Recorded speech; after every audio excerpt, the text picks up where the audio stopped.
UDF അധികാരത്തിലെത്തിയാൽ ആര് മുഖ്യമന്ത്രിയാവും? അത് ഒരു ആശങ്കപ്പെടുത്തുന്ന ഒരു കാര്യമാണല്ലോ. 3 പേരുടെ പേര് നമ്മൾ സ്ഥിരമായിട്ട് കേട്ടുകൊണ്ടിരിക്കുകയാണ്. ഒന്ന് VD സതീശൻ, 2 KC വേണുഗോപാൽ, മൂന്നാമത്തത് രമേശ് ചെന്നിത്തല. ഈ 3 പേരും മത്സരിക്കുകയും ചെയ്യുന്നുണ്ട്. നമുക്കറിയാം 3 കെ പേരും മുരളീധരനും കൂടെ ഉണ്ട്. അതിൻ്റെ ഇടയിൽ അദ്ദേഹവും വരുന്നുണ്ട്. അപ്പോൾ മുഖ്യമന്ത്രി കുപ്പായം തുന്നിയിരിക്കുന്നവരുടെ എണ്ണം എടുത്തിട്ടുണ്ടെങ്കിൽ ഈ 3 പേരുടെ കാര്യം മാറ്റിവെച്ചാലും ഒരുപാട് പേരുണ്ട്. VM സുധീരൻ മാത്രം പറഞ്ഞു, ഞാൻ മത്സരിക്കാൻ പോലും ഇല്ല, ഞാൻ ഈ രംഗത്തേക്കില്ല എന്ന് അദ്ദേഹം പറഞ്ഞതുകൊണ്ട് ആ ഒരു അടൂർ പ്രകാശ് ഒരു കൈ നോക്കാൻ റെഡിയാണ്. അതും റെഡിയാണ്. അപ്പോൾ ആര് എന്നുള്ളതിലേക്ക് എത്തുമ്പോൾ ഇപ്പോൾ വലിയ പ്രതീക്ഷയോടുകൂടിയാണ് നിയമസഭാ തിരഞ്ഞെടുപ്പിൽ UDF മത്സരിക്കാൻ ഇറങ്ങുന്നത്. കാരണം തദ്ദേശത്തിൽ കിട്ടിയിട്ടുള്ള മിന്നുന്ന ജയം. ഇപ്പോൾ തന്നെ അവർ KPCC ലീഡേഴ്സ് സമ്മിറ്റ് നടത്തുകയാണല്ലോ.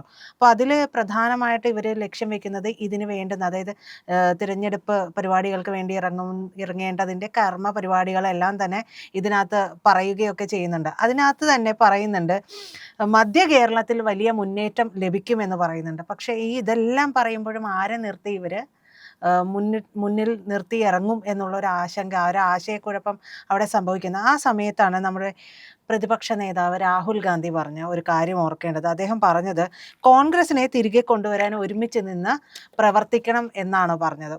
അതിൽ മത്സര ചിന്തകളൊന്നും പാടില്ല, അതൊക്കെ തീരുമാനങ്ങൾ അങ്ങ് മുകളിൽ നിന്ന് വരും എന്ന് പറഞ്ഞിട്ടുണ്ട്. അപ്പോൾ ഹൈക്കമാൻഡ് നിർദ്ദേശിക്കും എന്നുള്ളത് തന്നെയാണ്. അപ്പോൾ ഖാർഗെ നിർദ്ദേശിക്കും, അതുവരെ നിങ്ങളൊക്കെ ഒന്ന് അടങ്ങണം, ഒന്ന് കയ്യെത്തും ദൂരത്ത് കിട്ടിയിട്ടുള്ള ഈ ഒരു വിജയ സാധ്യത നിങ്ങളായിട്ട് തല്ലി കൊണ്ടുപോയി കളയരുത്. 10 വർഷമായിട്ട് അധികാരത്തിൽ ഇരുന്നിട്ടില്ല, അതുകൊണ്ട് ഇതൊക്കെ മുന്നിൽ കണ്ടുകൊണ്ട് നിങ്ങൾ പ്രവർത്തിക്കൂ എന്നുള്ളൊരു നിർദ്ദേശം ഈ 3 നേതാക്കൾക്കും കിട്ടിയിട്ടുണ്ട് എന്നുള്ളതാണ്. അപ്പോൾ ഈ തീരുമാനം ഡൽഹിയിലാണെന്ന് വ്യക്തമാക്കിയതോടുകൂടി തന്നെ 3 നേതാക്കൾക്കിടയിലും 3 നേതാക്കളുടെ അണികൾക്കിടയിലുമൊക്കെ മുറുമുറുപ്പുണ്ട്. ആരാണ് ശക്തൻ? ഇതാണല്ലോ ഈ കോൺഗ്രസിലെ ഏറ്റവും വലിയ തൊല്ല. ആരാണ് ശക്തൻ, ആര് പറയുന്നിടത്ത് കാര്യങ്ങൾ എത്തും എന്നുള്ളതാണ്. അത് പലപ്പോഴും പരിഹരിക്കാനായിട്ട് ഈ ഹൈക്കമാൻഡ് പോലും വിഷമിക്കുന്ന സാധ്യതകൾ നമ്മൾ കാണുന്നതാണ്. അപ്പോൾ ഇവരുടെ അനുയായികളെയൊക്കെ MLA-മാരാക്കിയിട്ട് നിയമസഭാ കക്ഷിയിൽ ഭൂരിപക്ഷം ഉറപ്പിച്ചുകൊണ്ട് 3 പേരുടെയും ഇവർ ചെയ്യുന്ന തത്രപ്പാട് അതാണല്ലോ. 3 പേരുടെ അനുയായികളെയൊക്കെ അനുനയിപ്പിച്ച് മുഖ്യമന്ത്രിയാകാൻ വേണ്ടിയിട്ടുള്ള നീക്കങ്ങൾക്കൊക്കെ അയവ് വന്നിട്ടുണ്ട്. അപ്പോൾ 3 പേരും ചേർന്ന് ഏകോപിപ്പിച്ച് 3 പേരും ചേർന്നുകൊണ്ട് നിയമസഭാ തിരഞ്ഞെടുപ്പിനെ നേരിടും എന്നുള്ള ഒരു സ്ഥിതിവിശേഷത്തിലേക്ക് വന്നതോടുകൂടി അണികളിലോ അതായത് അനുയായികളിലോ ഒക്കെ ഒരു ശമനം വന്നിട്ടുണ്ട്. അല്ലെങ്കിൽ പരസ്പരം അങ്ങോട്ടും ഇങ്ങോട്ടും ചെളി വാരി എറിയുന്ന ഒരു സാഹചര്യം ഉണ്ടാവും. നമുക്ക് ഇതിനിടയിൽ തന്നെ നമ്മൾ കണ്ടതാണ്, തദ്ദേശം വന്നപ്പോഴും നമ്മൾ കണ്ടതാണ് എന്തൊക്കെ ഇതിനിടയിൽ പരസ്പരം ചെളിവാരി എറിയും എന്നുള്ളത്. രാഹുൽ മാങ്കൂട്ടത്തിൻ്റെ വിഷയമൊക്കെ നിൽക്കുന്നത് കൊണ്ട് തന്നെ ഒരു ആശങ്ക അവർക്കിടയിലുണ്ട്. ശബരിമല വിഷയം ഒരു പരിധിവരെ UDF-നെ തുണയ്ക്കും എന്ന് പറയുമ്പോഴും അതിലേക്ക് സോണിയാഗാന്ധിയുടെ പേര് കൂടി വന്നതുകൊണ്ട് അടൂർ പ്രകാശിൻ്റെ പേരുണ്ട്, ആന്റണിയുടെ പേരുണ്ട്. അപ്പോൾ ഇതെല്ലാം വന്ന് നിൽക്കുന്നത് കൊണ്ട് ത്രിശങ്കുവിലാണ്. ആർക്ക് സാധ്യത എന്ന് പറയാൻ പറ്റില്ല. അപ്പോൾ ഈ സാധ്യത മുതലെടുക്കാൻ BJP-ക്ക് കഴിയുമോ മുതലെടുക്കുമോ എന്നുള്ള ഒരു ആശങ്ക ഈ 2 മുന്നണികൾക്ക് ഉണ്ട് താനും. അപ്പോൾ ഈ 3 പേരും പ്രധാനമായിട്ടും ഈ ഒരു സ്വർണ്ണക്കൊള്ളയെ തന്നെ, അതായത് BJP പ്രത്യക്ഷത്തിൽ സ്വർണ്ണക്കൊള്ളയെക്കുറിച്ച് അങ്ങോട്ട് പറയുന്നില്ലെങ്കിലും UDF പറയുന്നുണ്ട്. അതേപോലെ തന്നെ അത് അവർക്ക് ഗുണം ചെയ്യുന്ന UDF പറയുന്ന പോലെ തന്നെ അതല്ല, ഇതിൻ്റെ കാലഘട്ടം കോൺഗ്രസ് കാലഘട്ടം മുതലേ ഉള്ളതാണെന്ന് പറഞ്ഞ് പ്രതിരോധിക്കാനായിട്ട് ഇവർ ശ്രമിക്കുകയും ഒക്കെ ചെയ്യുന്നുണ്ട്.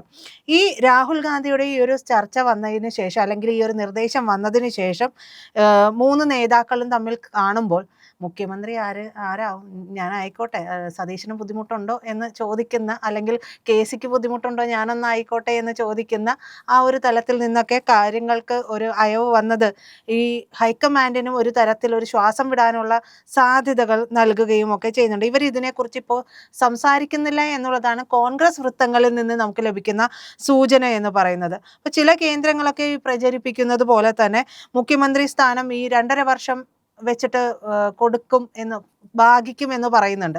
അതിനുള്ള സാധ്യതകളും ഇപ്പോൾ കുറവാണ്. കാരണം തീർത്തും ഒരു കൃത്യമായ ഒരു നിർദ്ദേശമാണ് രാഹുൽ ഗാന്ധിയുടെ ഭാഗത്തു നിന്ന് വന്നത് എന്നുള്ളത് കൊണ്ടാണ്.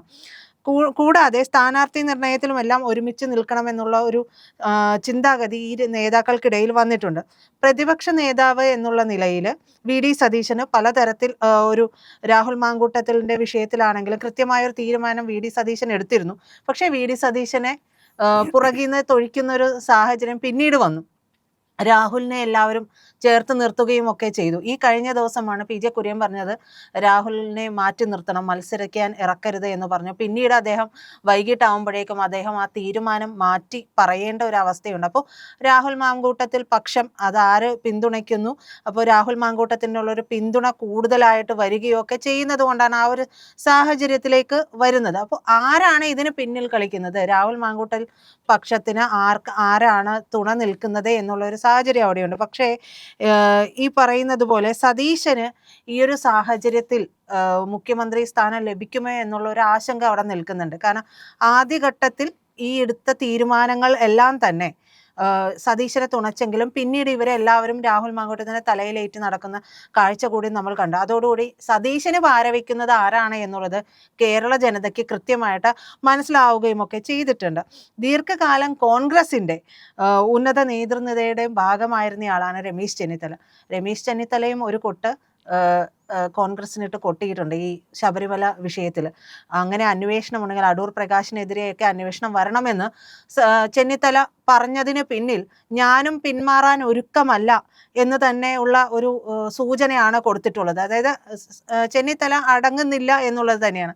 നമുക്ക് ചെന്നിത്തലയുടെ പ്രവർത്തനത്തെക്കുറിച്ച് പറഞ്ഞാലും വലിയ രീതിയിൽ, അതായത് അദ്ദേഹം പലപ്പോഴും സഭയിലൊക്കെ അവതരിപ്പിച്ചിട്ടുള്ള പല പ്രമേയങ്ങളും കാര്യങ്ങളും ഒക്കെ അത്രത്തോളം ആഴക്കടൽ മത്സ്യബന്ധനവുമായി ബന്ധപ്പെട്ടുള്ള വിഷയങ്ങളൊക്കെ എന്ന് പറയുന്നത് എനിക്ക് എപ്പോഴും ഓർമ്മ നിൽക്കുന്നത്. കാരണം അദ്ദേഹം അത്രത്തോളം അതിൽ പഠിച്ച് അവതരിപ്പിച്ച വിഷയങ്ങളാണ്. അത് ഫലവത്തായോ എന്നുള്ളതൊക്കെ, പല വിഷയങ്ങളും ഫലവത്തായ രീതിയിൽ വന്നിട്ടുണ്ടോ എന്ന് ചോദിച്ചാൽ അത് സംശയമുണ്ട്. പക്ഷേ അദ്ദേഹത്തിൻ്റെ രീതിയിൽ തന്നെ കാര്യങ്ങളെല്ലാം മുന്നോട്ട് കൊണ്ടുപോകാനൊക്കെ അദ്ദേഹത്തിന് സാധിക്കുകയും ചെയ്തിട്ടുണ്ട്. പിന്നെ ഈ രണ്ടു പേരിൽ നിന്ന് വ്യത്യസ്തനായി നിൽക്കുന്ന ഒരാളാണ് കെ.സി. വേണുഗോപാൽ എന്ന് പറയുന്ന നേതാവ്. കെ.സി. വേണുഗോപാലിന് സ്വാഭാവികമായും ഹൈക്കമാൻഡായിട്ട് നല്ല ബന്ധമാണ്. കെ.സി. വളരെ നാളുകളായിട്ട് ഡൽഹിയിൽ തന്നെ തുടരുകയും ഒക്കെ ചെയ്യുന്നുണ്ട്.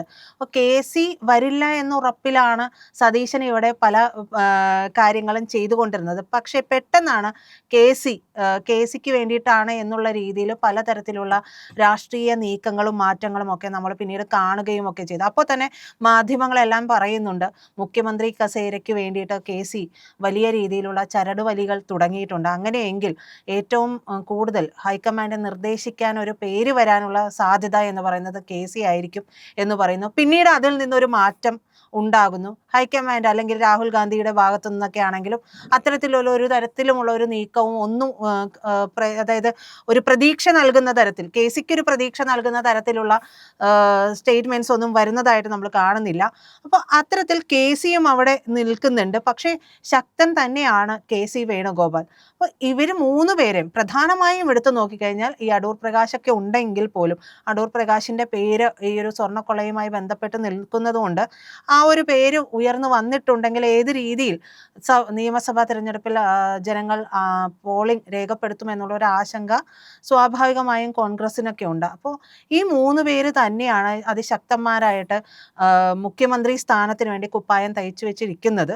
അപ്പോൾ മൂന്ന് പേരിൽ ആരായാലും അത് നിർദ്ദേശിക്കുക ഹൈക്കമാൻഡ് തന്നെയാണ്. ആ ഒരു ഇന്നയാൾ മുഖ്യമന്ത്രിയാകും എന്ന് പറഞ്ഞുകൊണ്ട് പറയാനായിട്ട് നമ്മളില്ല. എന്തായാലും ഈ മൂന്ന് പേരുടെ പേര് തന്നെയാണ്, മൂന്ന് പേരും അത് ശക്തർ തന്നെയാണ്. അവരവരുടെ നിലകളിൽ വെച്ച് നോക്കുമ്പോൾ ശക്തർ തന്നെയാണ്. എന്തായാലും ഹൈക്കമാൻഡ് തീരുമാനിക്കട്ടെ.